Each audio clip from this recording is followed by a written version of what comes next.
Hi, my name is Nikki Barran. I'm an actor presently in Edmonton. Thanks. I always used to say that I didn't really like women. I much preferred the company of men. And I hated those things about myself that were stereotypically female, like irrational emotional responses, or the desire and ability to knit, that kind of thing. And then I got pregnant. I hated it. There was no escaping the things about me that were stereotypically female. And the most inescapable fact about me was that for every hour of every day it was obvious I was female. And my body was doing the most female job on earth. Women would come up to me in stores, on the street.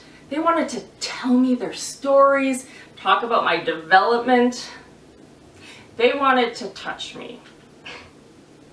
It's like they wanted me to join this giant club.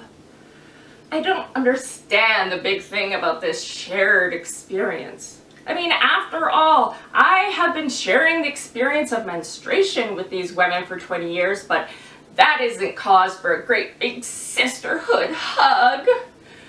I will not be one of those women who sits around all day, gossips, and talks about diapers. I am not going to live at the mall, and I'm not going to watch hours and hours of daytime TV. Just because I'm having a child, it's not going to change who I am. And then I gave birth. And I'm part of the giant club. Oh. Oh, I see women on the street with babies, and I feel like I understand them. I see women with toddlers having tantrums in grocery stores, and I catch myself with my head off to the side and my lips pressed together and that, yeah, been there.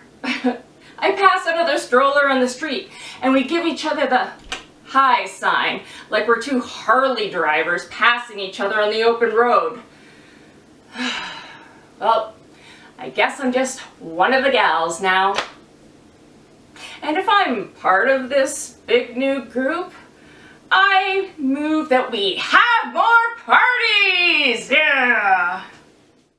In the 3.5 months that my son lived in the hospital, my partner and my daily routine consisted of waking up, phoning the hospital, eating breakfast, packing lunch, and then heading to the hospital in time to catch the doctors as they finished their rounds. One day we arrived to get the wonderful news that Ben's ventilator, the pressures had dropped in the night. This meant 3 things. His lungs were getting stronger, he was doing more breathing on his own, and there was less chance of his lungs collapsing. Oh, we were elated. We were one step closer to having our baby home.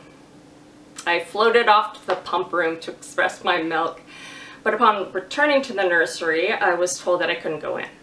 Now, this is no cause for alarm. It could have meant one of many things. A nurse changing an IV, doctors consulting with parents, or doing more rounds. But I explained to the receptionist that I didn't want to visit with my baby. I just wanted to get my breast milk into the fridge, so she waved me on through.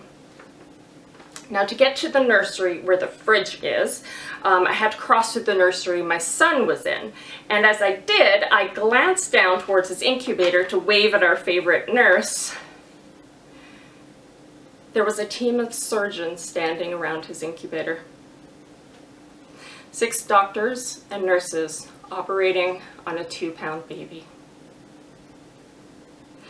The voice in my head told me I wasn't supposed to be seeing this. This is why they told me not to come in. Move! But I couldn't. An intern observing the procedure came over and explained that both of Ben's lungs had collapsed. They would let us know something as soon as they could. I got my milk into the fridge, walked back through his nursery without looking at his incubator, went into the lounge, sat down with my partner, curled up in her arms, and cried.